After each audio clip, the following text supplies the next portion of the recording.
Good afternoon, everybody. Excuse me as I'm sitting down. My back is really sore today, so I'm going to try and do it from here. My name's John McGrann, drive social media here in Dubai. How social media can be leveraged as a key platform to manage your reputation through troubled times.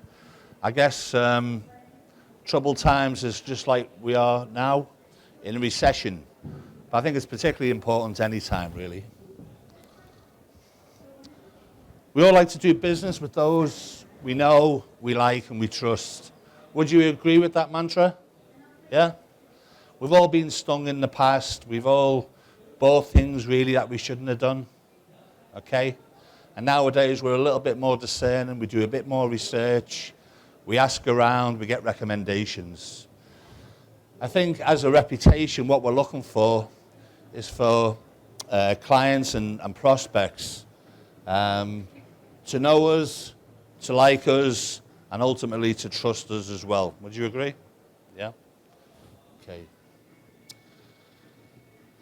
My background's in finance, and sometimes it takes the dollar sign to get people to appreciate sometimes the points that you're making.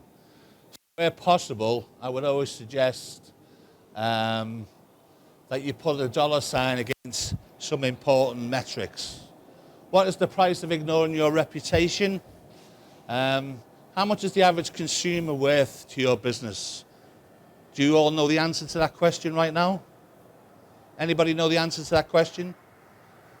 How much is the average consumer worth to your business? It's something really that you should know. When we're talking about Facebook fans or Twitter followers, try and apply the dollar signs to them. The average detractor, how much that costs the company? If I go away and say that your products or your services are really not very good, and I'm going to tell 10 people, what's the cost to your company of that kind of behavior? And the average promoter, if the average Facebook fan recruits another 3 friends to that Facebook page and one becomes a client, what's that worth to your company? What's that worth to your business? Why do you need a good online reputation? Well, you're trying to manage your brand online. You manage your brand offline. You want to manage your brand online as well. There have been lots of advancements in the major search engines. We've got lots of clever searches going on now, as you know. There's a list of a few of them there, including rich snippets where you get a summary version of articles and posts. And anything that's said about you which is bad or derogatory is going to be picked up very quickly at times by Google and the rest. Certainly comments, any complaints that are out there on the internet, videos that people make about your product or your service or your company. There's hundreds of millions of blogs being posted every day.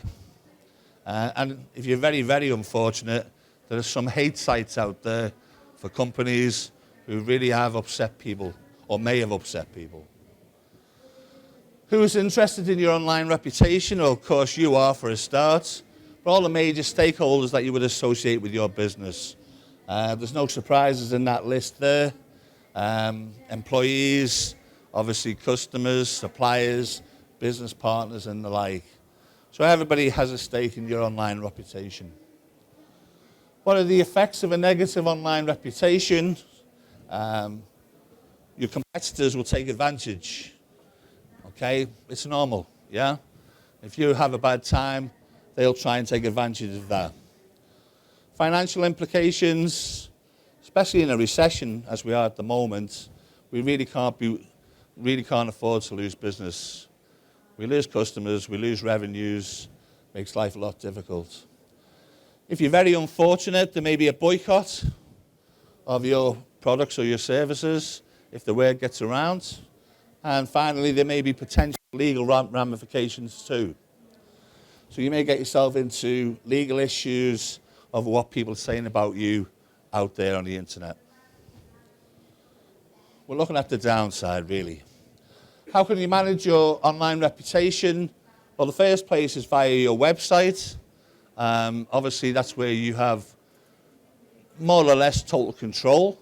So you make sure there's lots of positive and neutral content there. On social media sites, again, you have a lot of control about the content that's on those sites. Blogs, anybody blog here? Any bloggers? I got one or two, okay. Blogs are great, as are videos, because Google owns YouTube, for example. So all the blogging and video activity that goes on is reflected very quickly in Google search engine rankings. Okay, claim your name on all sites. There's one particular website called Noem. I can update that now with nearly 600 social media, social network sites on there, where you can go and check your business name, you can check your products, your key employees' names, and see where they are in those 600 social media networks and sites as well.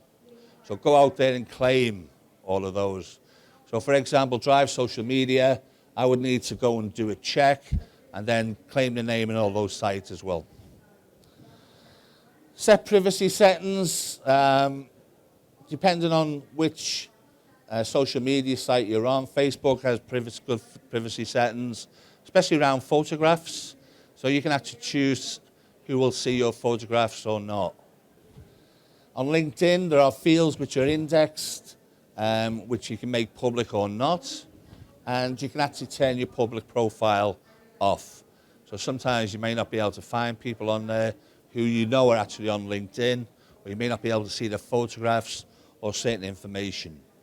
So you can manage your reputation that way. And then finally with Twitter, you can actually protect your updates. So only those people who you're following or following you can see your Twitter tweets and updates. Leverage social media to manage your reputation. For me, as an optimist, I would concentrate more on doing the right things and the positive things rather than worrying about what people might say about me, okay? Now, not everybody's an optimist. Some people are very pessimistic and worry a lot. But I tend to go for this kind of route, which is promoting positive and neutral content, especially on social media platforms, okay? If you think of Google, how many people here will do a Google search and check out the second page of the returns? How many would go to the second page if you're looking for the product or service? This gentleman here, maybe one or two more, yeah? But most people tend to concentrate on page one, okay? If you can be on page one, then you've got a crack, basically. If you can be on page two and looking good without negative content, for me, that would be the job done. People are not going to go through the next 10 or 20 pages looking for bad comments about your company, in my opinion. Promotional activity through new content creation. The more interesting you are, the more people will like you. The more people will know you, because they'll constantly be looking out for your content. So you need to be creative, you need to be interesting. I say to my clients, prospects will be interested in you if you are interesting. It's as simple as that. And this also enhances your online reputation. Respond immediately to public criticism. If you have a Facebook page and somebody says something negative about your product or your service, respond immediately. And has anybody ever come across this and not known what to do next? Anybody? Say, yeah. People panic. Oh my goodness, someone said something bad about me on Facebook. What shall I do? If it was a hotel or a restaurant, for example, what would you do in the real world, offline? You'd probably approach the customer, you'd probably apologize, you'd probably find out what went wrong, you'd probably go and investigate it, you'd probably put it right, and then you'd probably make sure the customer is au fait with the remedy. That's probably what you would do in a hotel or a restaurant. So you would do exactly the same thing online on Facebook. Instead of panicking, which is what most people do, see it as an opportunity. Here we can now show all our fans and anybody else who's looking in how we deal with issues and problems. It's a good opportunity for you to show that you do have a good customer service, okay? So I would turn it around and see that as an opportunity. Offering free products to prominent reviewers. If you know there are people out there, bloggers, for example, who can review your products and services, maybe offer them some kind of freebie to provide a legitimate review of your products and services, okay? If I say I'm good, 1% of the people will believe me. If somebody else says I'm good, it's going to be 10 times more powerful. So always try and get somebody else to say it, okay? Writing positive comments and reviews as customers. Some companies will actually employ people to go and do this. Kind of unethical in my opinion, okay?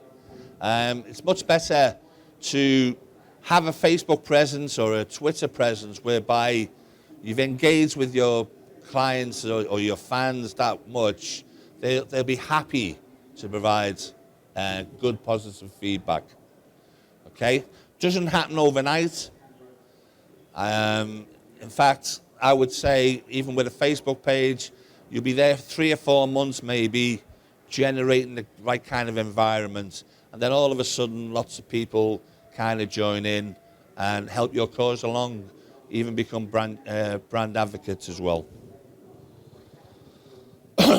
We need this a shift in our mindsets. With social media, we can no longer control our brand. We can no longer control the reputation out there. Good afternoon. Okay. Derek Fountain from Al Jazeera is now speaking in the Planet of the Apps conference. Previously, we used PR. We pushed messages. Okay, we had spokespeople. One person spoke to everybody. Okay, with social media, it's a little bit different now. Okay, we try and manage our brand's reputation. We no longer have control of what's being said out there about our company, about our brand, our products and services. It's a lot more difficult, it's a lot more challenging, but it can actually be a lot more rewarding as well. So we have to provide the right kind of environment. We have to engage with people. There are many Facebook pages out there, big brands, where you see no customer engagement. Not really. Okay. So all you've got is a big brand which is using that platform for advertising. Okay, and they're really missing big opportunities to engage with their customers. So it's a change of mindset that's required. It's more challenging, but there's more opportunities. Listen to what people are saying out there and respond. Whether it's good, bad, or indifferent, make sure that you acknowledge what people are saying out there. Okay? As soon as you start that minor conversation, you've got an opportunity really to engage, not only with that particular commentator, but with everybody else who may be looking in as well. I find being friendly, being sociable, being honest really does help, okay? And there's nothing better than a Facebook presence or a Twitter presence where you're getting lots of engagement, because you, as a company or a brand, will find out much about what people are saying out there. They'll come up with good ideas. They'll give you lots of free market research. It's well worth doing. And measure as where possible. There's lots of metrics, for example, on Facebook that you can utilize. It's already in there. But don't go too heavily on analysis.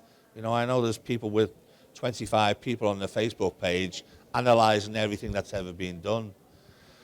When you've got thousands on there, it's time to invest a bit of time in some analysis, in my opinion. But the first job, of course, is to build a really good social media presence, something that's really interesting, with lots of followers, and then you can start analysing and changing course where possible. Where are people talking about us? We're particularly interested mostly in Google, but also on Facebook and also on Twitter too. So you can go and do a search on Google anytime. I do it for all my clients on a regular basis. You can use the URL, you can use their products, the product names, and see what feedback that you're getting. If you're going to do a full job on online reputation and managing it, I would say it's a big task. If you've got enough time, if you've got enough resources, like everything else, it's probably well worth doing. But as you can see, to do it properly and to check all areas, including blogs and videos, social media, and all the rest of it, there's a huge amount of there. But that's actually quite a good place to start if you wanted to do it. And I think you get a copy of the presentation. So for those who are interested, it's all in there as well. How to track conversations. Does anybody track conversations on social media on a regular basis? Anybody actually do it? Yeah? Okay. Good. There are plenty of social media tools out there. The ones I've used in the past are the ones I've listed here. And they're all pretty much very good. They normally have a free version that you can use. Convince yourself that it's a good investment before you upgrade. Track your 12-fold TNS media intelligence. Provide lots of information, lots of data that you can manage. For the simple folk like myself, I tend to use, unless the client wants more, Google alerts. Does anybody use Google Alerts? Yeah. All I want to know is from each of my clients what's being said out there, and a Google Alert does the job for me. So I get an email every day from most of my clients. Once or twice, we've picked up something that we need to deal with quickly, but most of the time we're actually finding out good content even our clients haven't told us about, other people have written blogs about or articles or whatever. So Google Alert's nice and simple, nice and easy to manage as well. Twitter search as well is quite useful. Identifying influential bloggers. If you can find the people out there who are regularly blogging, who are well respected, you can keep track of those. Keep track of the responses and the comments for all blogs as well. There's tracking tools out there to do that. And to identify trends in changing conversations. So there's plenty of social media marketing tools out there. Normally the question is, do we have the resources to manage all of this? If you don't, certainly go for Google Alerts as a starting point. That's how to deal, I think, with online reputation using social media. There's plenty of tools out there. I think it's probably quite labor intensive. So you need to ask the question, how much time and resources can we afford with this? My own view is slightly different. The way I would rather manage it is by doing the right things. I'm a very optimistic kind of person. So I think if we can get out there and be very, very positive, then attack is the best form of defense. Okay? So what I would suggest is, develop a good social media strategy. Make sure you establish a very professional presence. Be on Facebook, be on Twitter, be on LinkedIn, be on YouTube. Have a blog. Look good out there. Okay? Be interesting. Most of it out there, even today, is boring. Most Facebook pages you come across are boring. Okay? If you're interesting, people are going to say good things about you. They're going to spread the message. And in those Google search engine rankings, you're going to get good feedback or neutral feedback at worst. Okay? Expand your reach. It's not, as I said before, it's not just analysing everything if you've only got 25 followers on Twitter or 50 Facebook fans. Okay? It's important that you get lots of numbers, lots of activity. Learn what works, what doesn't work. Okay? So get your priorities right there. And the most important thing is engagement and nurturing relationships. You can have 20,000 Facebook fans, 50,000 Twitter fans, and still nothing can happen. Still nothing will happen unless you're interested, unless you're engaging, okay? Unless you're nurturing relationships. So this is the most important area. How to do that? Be helpful, be sociable. If you're a good guy offline, you'll be a good guy online. Simple as that, okay? If you're boring offline, you might be boring online as well. I'm sure that doesn't apply to anybody here. But be helpful, be informative, share great knowledge, relax a little bit, okay? Have good customer service, respond as soon as possible. Don't be passing people off, take control of the situation. Have some applications out there, have contests. Even a simple photo contest can create a lot of goodwill with fans and followers as well. Have promotions on there. 70% of people on Facebook are there because they want something for free, or a discount, or a promotion. That's the reality. So in the meantime, because you can't do this all the time, you try and keep them interested with great content. But most of them are there ultimately for a good deal. Try and create an emotional attachment. When you get people saying, I love your product, or I love your company, or I love your Facebook page, you know you've got there. Simple as that, when they're looking forward to seeing it. But it is all about great content. Your reputation may well rely on the content that you have. Great content is everything. It solves most problems. It deals with most issues. What do I mean by great content? Great videos. Videos about your products, your services, your stores, whatever it might be, about your team, about the people, the key people in your organization, about training, about tips. Video is very powerful because we're 10 times more likely to watch video than we are to read an article. Simple as that.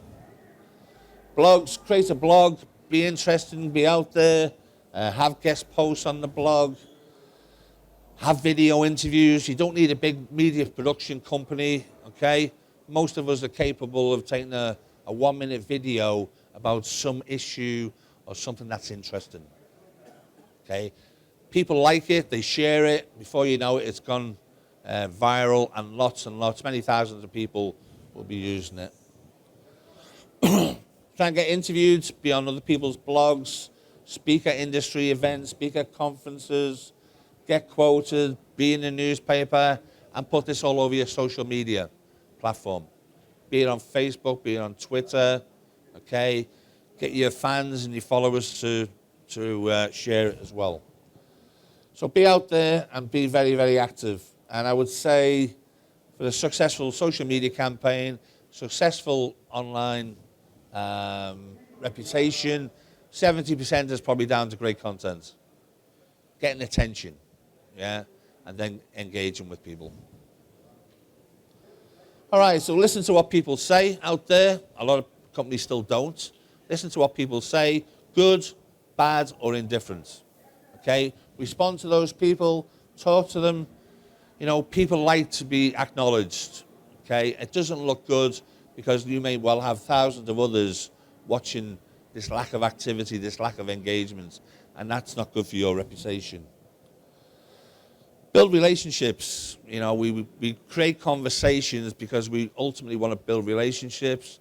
Those relationships will lead to trust. And when people trust us, hey presto, they may well buy our products or services. That's why we do it. And try and measure what and where you can, okay? Don't go over the top with analysis. Make sure you're getting the whole social media process right, but certainly measure the key things. And my final advice would be, don't take yourself too seriously on social media, okay? Yeah. No matter who you are, how big your brand is, there's some really very important people out there. People like Richard Branson, who are on social media. They don't take themselves too seriously. So why should we? So relax a little bit, chill out, enjoy the rides, and you'd be surprised how that will open up opportunities to engage and to build a big social media presence. I've got a quick video for you before we go.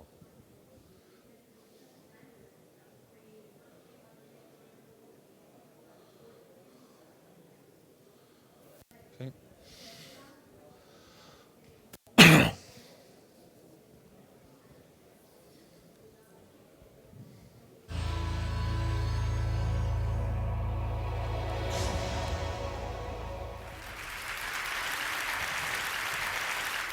So now, there are a lot of Web 2.0 consultants who make a lot of money. In fact, they make their livings on this kind of stuff. I'm going to try to save you all the time and all the money and go through it in the next 3 minutes, so bear with me. I started a website back in 2005 with a few friends of mine called Reddit.com. That's what you'd call a social news website. Basically, all that means is it's the democratic front page of the best stuff on the web. You find some interesting content, say a TED Talk, submit it to Reddit, and the community of your peers will vote it up if they like it, vote it down if they don't, and that creates the front page. It's always rising and falling, always changing. About 500,000 people visit every day. But this isn't about Reddit. This is actually about discovering new things that pop up on the web. Because over the last 4 years, we've seen all kinds of memes, all kinds of trends get born right on our front page. But this isn't even about Reddit itself, it's actually about humpback whales. Well, okay, technically it's actually about Greenpeace, which is an environmental organization that wanted to stop the Japanese government on their whaling campaign. These humpback whales were getting killed, they wanted to put an end to it, and one of the ways they wanted to do it was to put a tracking chip inside one of these humpback whales. But to really kind of personify the movement, they wanted to name it. So in true web fashion, they put together a poll where they had a bunch of very erudite, very thoughtful, cultured names. I believe this is a Farsi word for immortal. I think this means divine power of the ocean in a Polynesian language. And then there was this, Mr. Splashy Pants. And this was a special name. Mr. Pants, or Splashy to his friends, was very popular on the internet. In fact, someone on Reddit thought, oh, what a great thing, we should all vote this up. And you know, Redditors responded and all agreed. So the voting started, and we actually got behind it ourselves. We changed our logo for the day from the alien to a Splashy to sort of help the cause. And it wasn't long before other sites like Fark and Boing Boing and the rest of the internet started saying, yes, we love Splashy Pants. So it went from about 5%, which was when this meme started, to 70%. At the end of voting, which is pretty impressive, right? We won. Mr. Splashy Pants was chosen. Just kidding. Okay, so Greenpeace actually wasn't that crazy about it because they wanted one of their more thoughtful names to win. So they said, no, we're just kidding. We'll give it another week of voting.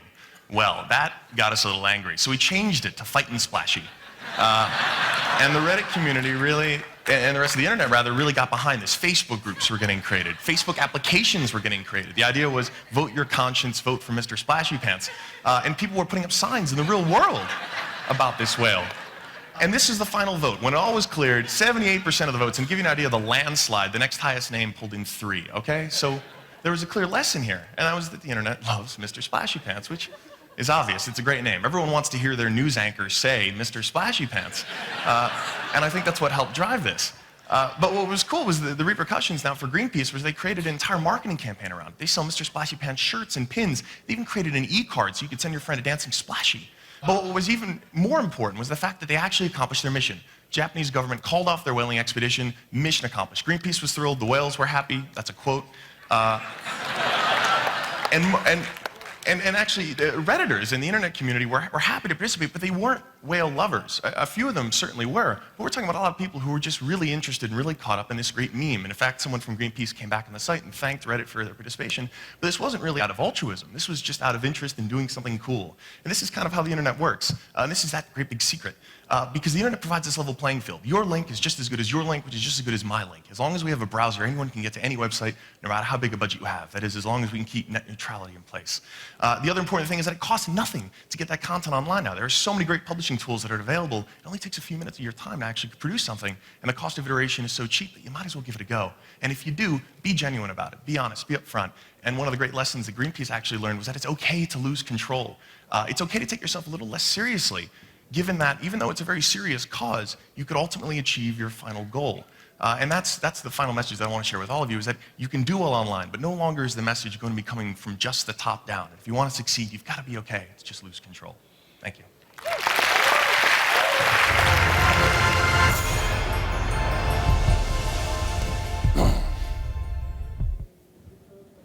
Any questions?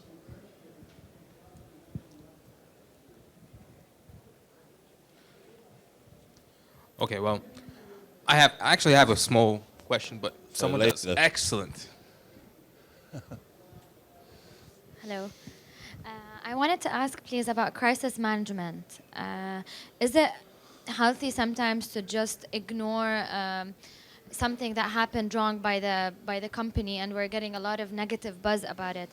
Do we have to respond to each and every negative comment we get, or just let it die? I'm not talking about customer complaints or these that we should, of course, address and as fast as we can. Yeah. But we're talking about something that went viral and it's spreading and to thousands and thousands of people. Should we just let it die or take an effective action? I think as soon as it gets out there, then you need to react. And it won't be much different than you'll be dealing with the newspapers or the TV. It'll be the same. You'll weigh up, the issue. If necessary, you'll apologize. You'll give an explanation, and you're going to tell people what you're going to do. And the sooner you get out there and do that, the bigger impact you'll have on the negativity, I think. People appreciate companies being honest. And it's kind of, a big plus point to us when we do that. So I would say don't wait any longer than necessary. As soon as you're ready and you understand the situation, what your response is going to be to everybody, be out there on social media, definitely. Yeah. So, thank you very much, Mr. John. You're welcome, sir.